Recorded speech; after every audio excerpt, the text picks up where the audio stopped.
do you mean, like this version? No. There's a common. The errors are larger. Yeah. Oh, yeah. They're on the same scale on the Zeldovich. So I would say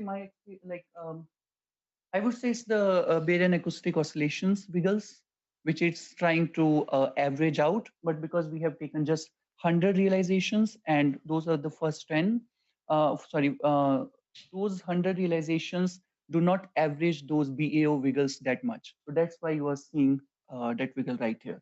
But in case of Zeldovich, it's much higher. And that's the main thing that's why Cola performs better. But those wiggles are due to BAO. They haven't been properly averaged out. Okay, we have a question on Zoom. Can you say a bit about the accuracy on Halo statistics, Halo mass function, etc.? I'm sorry, actually, I haven't calculated that yet. Okay, so it's not okay. So yeah, so I want to come back to this. So when you map between two simulations, right? I know that you're using different seed for the whole data set, right? But like when you map between two specific simulations, you use the same seed number, right? Exactly. Yeah, because the maps look similar. Same seed and same Lagrangian positions. Yeah. Otherwise, it would be. It'd be hard, right? Yes. Okay, cool. So any other questions? Yeah, go ahead. Okay, one is, are any of the ones when you generalize are for cosmologies that was not in the training? I'm sorry, can you repeat that, please? All the generalized ones, they were not in the training set? No, they were not in training at all. So, okay. They're completely different. Okay, so for the time, so let's thank Nirav again. Thank you very much. Hello, everyone. My name is Ian Lee. I'm a postdoc at CCA and CCM. Today, I want to share with you some of our very preliminary work on cosmological forward modeling using adjoint method and also reversible time integration.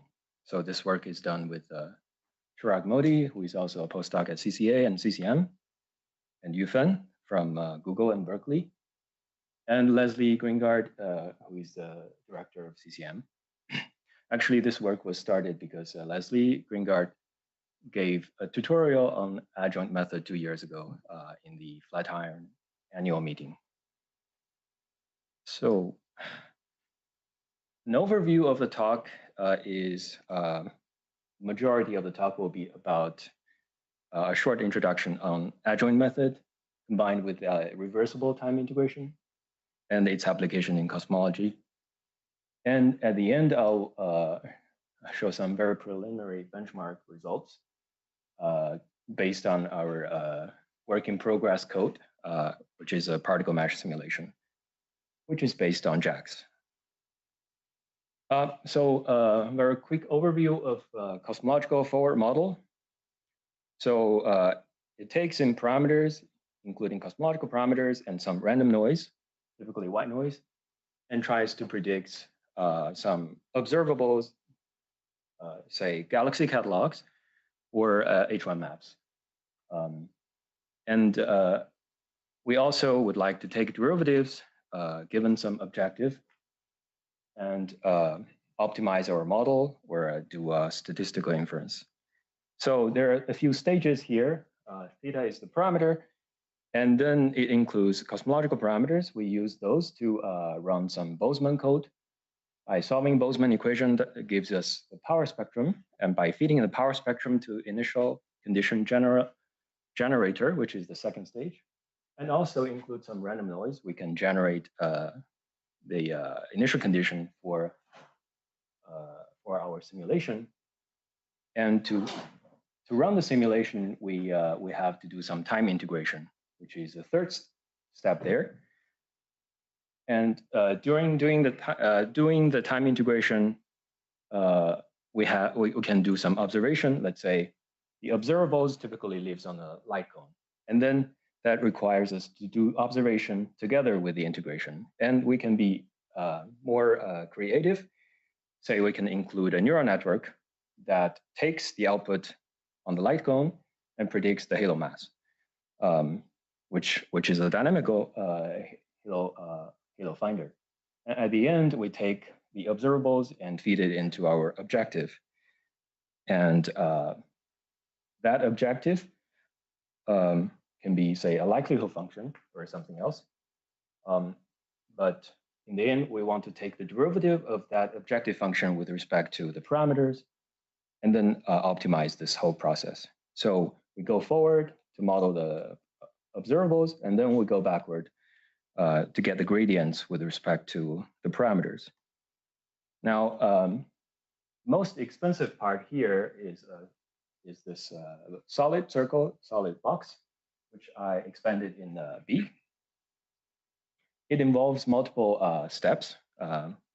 Once you discretize your simulation equations, it involves, for example, n time steps here, where in each time step we have an integration step and also an observation step. Let's say at time t, you have a few particles cross the light cone, and then you would want to record them. And that will be your observation or observables. And then in the solid, the dashed box, I expanded each time stepping into different operations. And here I'm given an example of the second order symplectic reversible integrators here.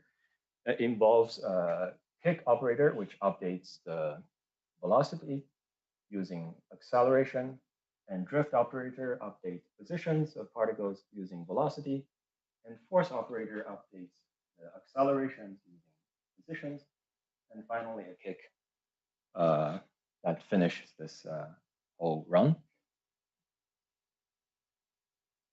And now, before I introduce the adjoint method and how it's going to help this whole process using equations, because I'm not sure whether there's a better way to explain the whole method. So before that, I want to maybe there's one sentence to get across the idea for different audiences. So what this method does is, so to cosmologists, what this method does is a differentiable model. So just like FastPN plus VMAT by Yufan, or FlowPN by Chirag and Francois, or MADLens by Vanessa. So the different thing is here we relieve the memory cost. We don't, so longer time integration doesn't incur larger memory cost. That means we can fit a bigger model to your precious GPU memory. So you can run a larger simulation, or you can run a simulation for longer. So for mathematician, what this method does is it's a typical adjoint method, time-dependent problem. But the difference is that we don't save the integration history in the GPU memory. We don't save anything on tape. We reconstruct it by doing the reversed time integration when solving the adjoint equation backward. So imagine doing back propagation, but with a reversible model, such just like normalizing flow. So for machine learning experts, this you can make an analogy of this to neural ODE. So the exception is that this is not neural. There's no neural network here. And the other difference is that we don't solve for the continuous ODE. We solve the discretized dynamics using the discretized and optimized approach. So because the ODE itself is can be millions to billions dimension, we don't use adaptive solvers here. So what adjoint method does is that it do optimization under some constraints.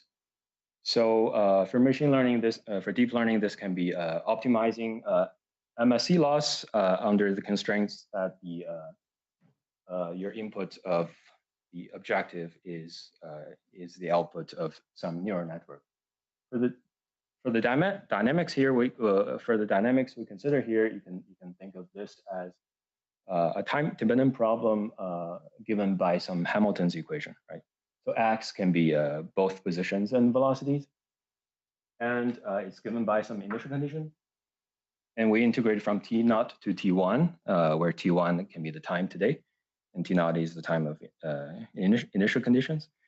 So this is a time-dependent constraints that we can imagine if you perturb the initial condition a little bit, the change in x will be characterized by this Jacobian matrix. And this Jacobian matrix follows another ODE here. This should remind you of the four-mode differentiation, or the JVP product, the Jacobian vector products. So there's a dual equation of this, which is the Jacobian of the final state with respect to the current state, which I call beta. It's another Jacobian. So that propagates perturbations backward in time as compared to this. So that follows another equation, which looks kind of symmetric to this one. So that should remind you of the back propagation. That's exactly the back propagation in the continuous limit. And also that's the vector Jacobian product, right? So you can prove them simply. I guess I don't have time, right? Okay. So the proof is very simple, that you can form a Jacobian, I don't know, here, this Jacobian, which is the final state with respect to the initial state, is time independent. And if you expand it into by chain rule into the forward and the backward Jacobian, that gives you this identity, where you can prove that from this you can prove that. Yeah. And this is very simple. You just take derivative of the original ODE. So yeah. And And that the Jacobian gave us some intuitions. And what we want to optimize is usually, in the end, a scalar function that we call objective. Let's say in the simplest case, it only depends on the final state, x1, and some parameters. So we have a constraint given by ODE. So as physicists, how do we optimize, or as a physicist and mathematician, how do we optimize things under constraint? We use Lagrange multipliers. And in this case, the Lagrange multiplier is not they are not numbers, it's a function of time. And then we are not simply adding it to, we also take an integrate because it's a time-dependent multiplier. So I'm skipping a few lines of math, but just showing you the solution to this optimization problem. If we take derivative of this thing with respect to theta, we'll derive this equation.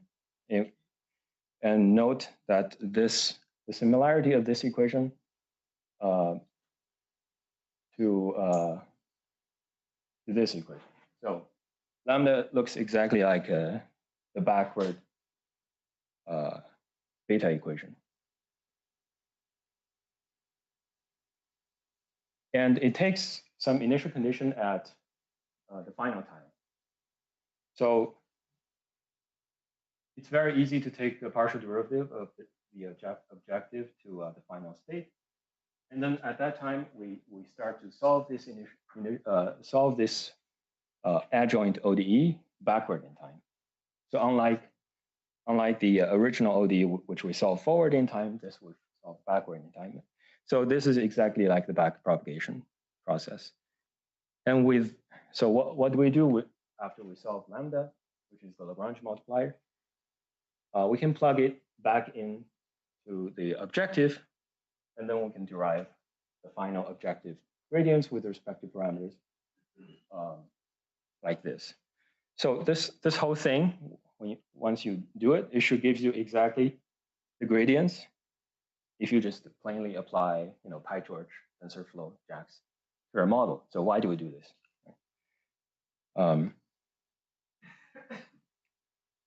So let me skip this first. Yeah. Okay. I think I was yeah. So why do we do this? Yeah. I'll talk about why maybe a few slides later. So I was showing you the objective that depends only on the final state, and you can write down an arbitrary objective. In this case, it depends on the whole history of your embodied system or any dynamic system, plus some regularization term or prior term. Or you can have your objective depends on the light cone, in which case different degrees of freedom of X would be recorded at different time. And then if you redo the direct derivation, you will derive very similar adjoint equations. So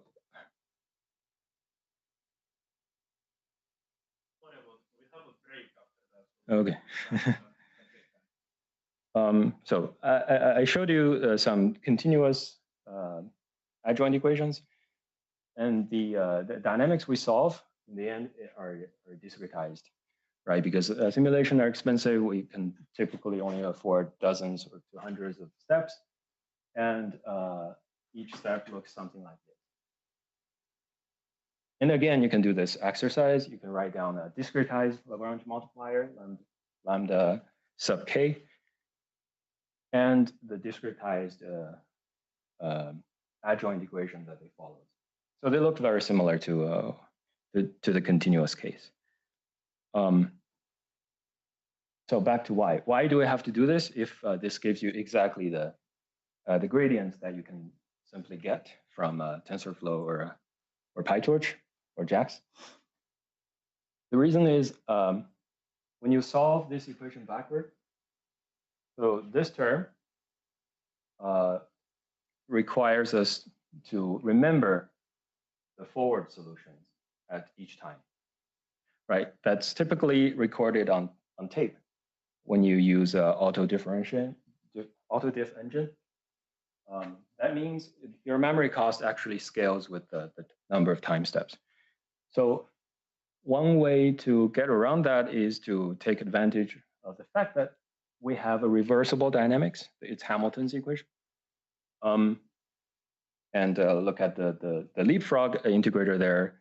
If you want to get back to where you were, you simply just change the sign of your time step, and you can go back, right? So when we solve the adjoint equation backward in time, we can simply also solve the same Hamilton's equation backward in time in a coupled way. So we don't have to actually remember the forward solutions. We only have to be able to reconstruct them when we solve the adjoint equations. So that's the trick here. So this is I guess this is the end, because we don't have concrete results yet. So we have verified with, so Chirag has verified using TensorFlow that the gradients we got in this way is the same as the FlowPM gradients, meaning that our adjoint gradients is the same as the plain autodiff gradients, right? So the method works. And I've been working on a new code based on JAX. It's a work in progress. So first of all, it's a very fast simulation. On GPU, I was very surprised when I see that 512 cubed particles on a 512 cubed mesh takes only 20 seconds on a A100 card. So yeah, I was just surprised. So very fast. And if you include gradient computation, include the backward pass, that takes maybe 2 to 3 times longer time. And you may wonder, okay, if free body is a chaotic system, we have n body, billion body. What if it is chaos? Once it's chaos, it's not easy to reverse things, given you have finite precisions. So we have verified that with a 50-step integration, the reversibility is about 10 to minus 5. With longer time integrations, this will degrade. But there are easy ways to get around this. We can simply checkpoint in the forward pass, and then when we go back, we just resume at these checkpoints. And another way to get around this is to use integer arithmetic. That we can always exactly go back to where we were if we use integers. That is, we handle the round-off error by ourselves instead of let them propagate. So the code will be released on GitHub. I think I'm finished maybe half of it. So yeah, so the take-home messages are we have a method to do memory efficient gradient computations for forward models. And also the model is surprisingly fast. It's a particle mesh code. When we run it on GPU, it takes 20 seconds. So even though this is particle mesh code, maybe with some tricks, we can sharpen it further. So imagine in the future, maybe we can run a Quixote type of simulation in 1 minute. And that's it. Thanks.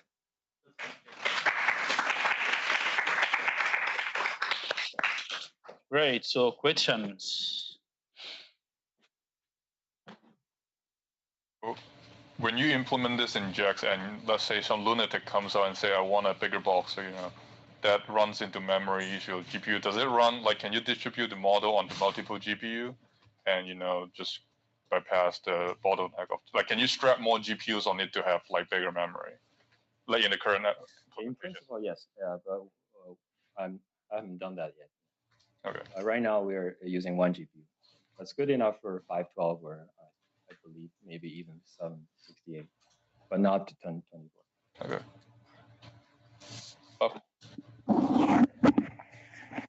Yeah. Yeah, so thank you, Ian. This is amazing. So regarding the chaotic system, I mean, do you think if you put you only have the PM, right? You don't have the tree.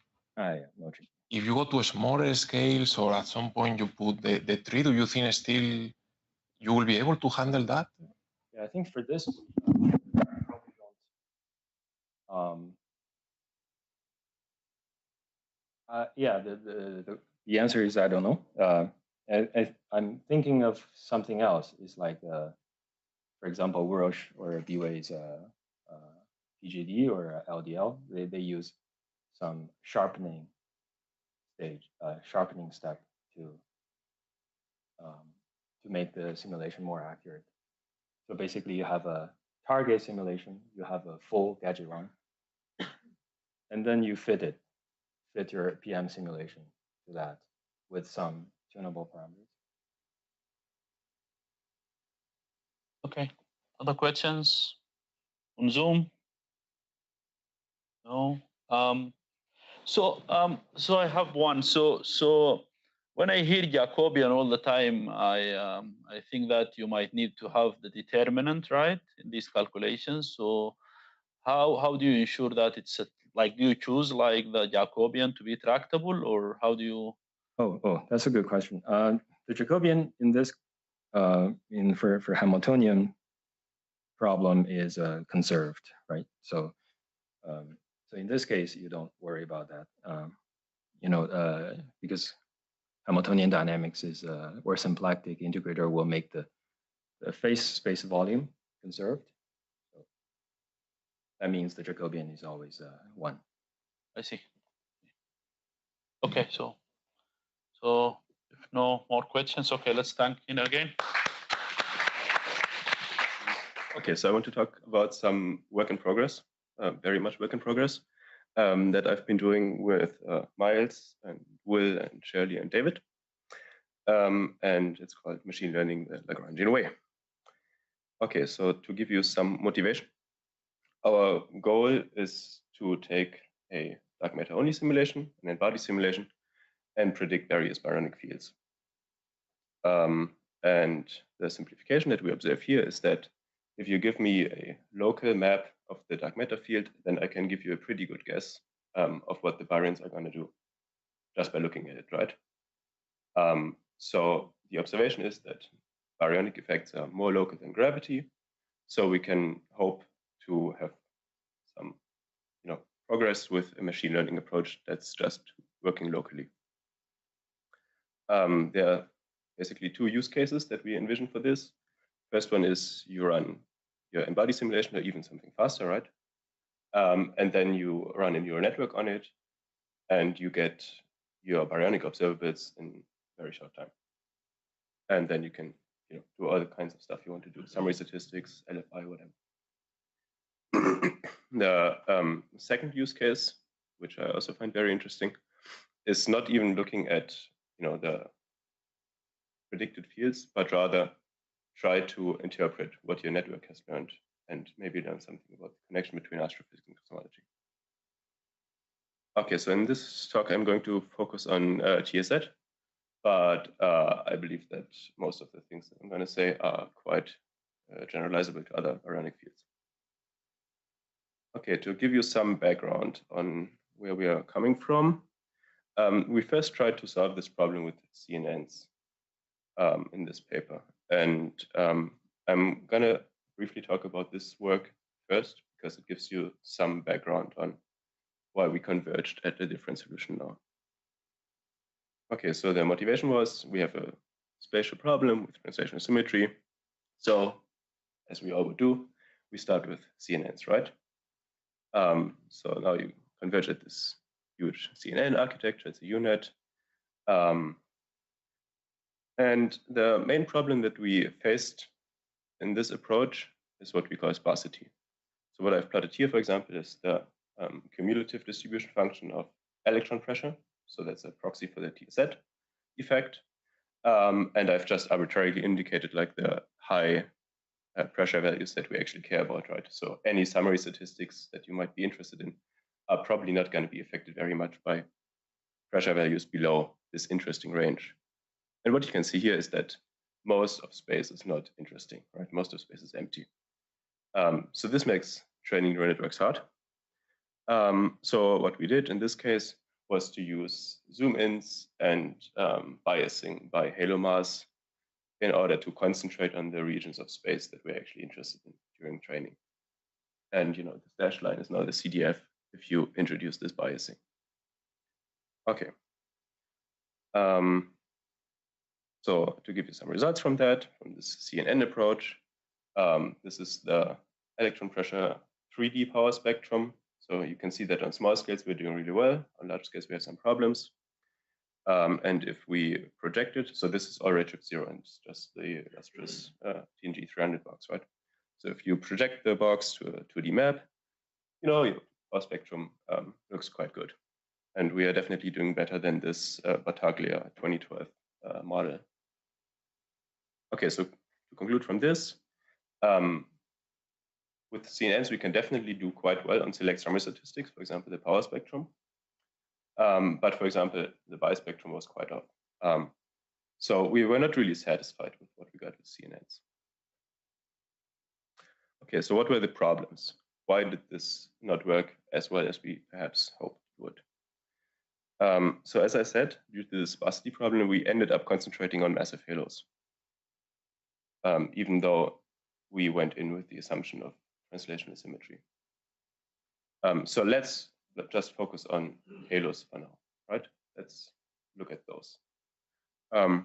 If we only want to work with halos, then translational symmetry is broken, right? We have a pretty good guess of where a halo center is. We have code for that. With CNNs, we also have the problem that we have to, on the one hand, try to extract large-scale effects, but on the other hand, we also require quite small resolution in order to get the small-scale features, right? So we expend a lot of resources on basically empty regions in order to, capture the halo centers, basically. So it's, it's not cheap and it's not efficient. Furthermore, interpretability with this CNN architecture is rather poor, as you may know. So in summary, maybe CNNs are not the best approach. And not related to the architecture itself. Another thing that we realized is that there is some probabilistic nature to the problem, both because of the history that we are not capturing and also just because of chaos. So we should probably also include some stochasticity in our model. Okay, so let's get to the idea that I'm going to present now. So the idea is, let's directly work with the simulation representation. So just given a bunch of particles in the halo that we are interested in, can we directly work with those particles? Right? Not try to map it to the density field. So this is a set of features. It's just a set of particles, right? With their positions and velocities. So what we are using here is called a deep set architecture, which works on sets, as you may imagine. And we extended this to be rotation equivariant. The basic intuition here is that using the simulation representation, this should be the ideal solution to this sparsity problem, because we have many particles in the high density regions, which we care about, fewer particles in the low density regions, naturally. Furthermore, we're going to incorporate stochasticity using a conditional VAE architecture, which I guess you heard about yesterday. Let me just finish with this observation that I think modular equals interpretable. So I think many of us are drawn to something simple and beautiful, or we say simple equals beautiful, right? So a nice, simple architecture, a nice CNN or whatever, we find that beautiful. But I think if you want to reason about what your network has learned, it is better for the network to be complicated and to be modular, right? So you want individual parts of your network to do very specific things so that you can reason about what they are doing. Okay, so as I said, this is work in progress, but this is the current architecture that we have. We are trying to predict the electron pressure, PE, at position R. And the first component of our network is just a spherically symmetric model, right? So it just depends on the modulus of R. Then we have something that I call the deformer, which just deforms this modulus. So for example, if your halo is rotating, maybe it's not exactly spherically symmetric, so you want to learn that. Then I also have something that I call the origin network, which is just taking care of miscentering, right? So you try to get a good estimate of the center of the halo. Okay, so this is basically the spherically symmetric, easy part. Then I have something that's called the local network, which takes the immediate vicinity, say 100 kiloparsecs of the position that you're interested in, and just operates on the dark matter particles that are in the immediate vicinity of the position, right? Then I have something that's trying to capture halo scale features, which I call the halo network, which just takes all the dark matter particles in the halo. And then finally, as I said, I have some probabilistic part, which takes a downsampled version of the electron pressure, or during inference, a Gaussian random number, and also feeds this to this aggregator, which is basically just a MLP. So as you can see here now, you have a very complicated architecture, and different parts of this architecture are trying to do very specific things. So now by taking out various parts, you can try to see how important certain properties of your halo or certain properties of the local environment are for the field that you're interested in. Okay, so some very preliminary results. This is still not with the full architecture, but this is some sort of loss curve. On the left-hand side, I have all the halos in our training and validation sets. The size is the mass. And on the x-axis, I have our benchmark, which is this Battaglia 2012 model with tuned parameters. And on the y-axis, I have the performance of our network. And as you can see here, we can do quite a bit better for most of the halos, also in the validation set. And on the right-hand side, you can see that we are clearly overfitting. So this is a concept problem that we're currently working to resolve. And I have still not combined the full architecture because this turns out to be a difficult problem. Okay, so I'm just going to put up my conclusions and answer your questions.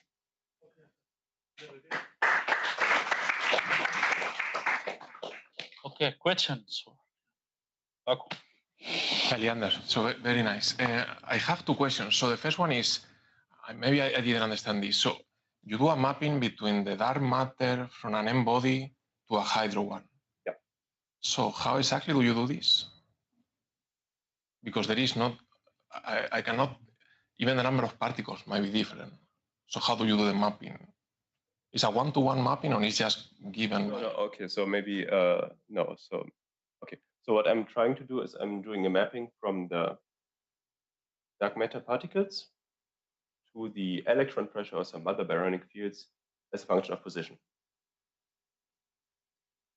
A function of position. So in a given position, it doesn't have to be like one. It doesn't have to be a particle. Okay. And the second question is, how do you impose the rotational invariance in the deep set? Right, so basically what you do is you want to form scalars going into your fully connected layers, right? So what I do, I just take a bunch of vectors describing my halo, for example, the angular momentum or the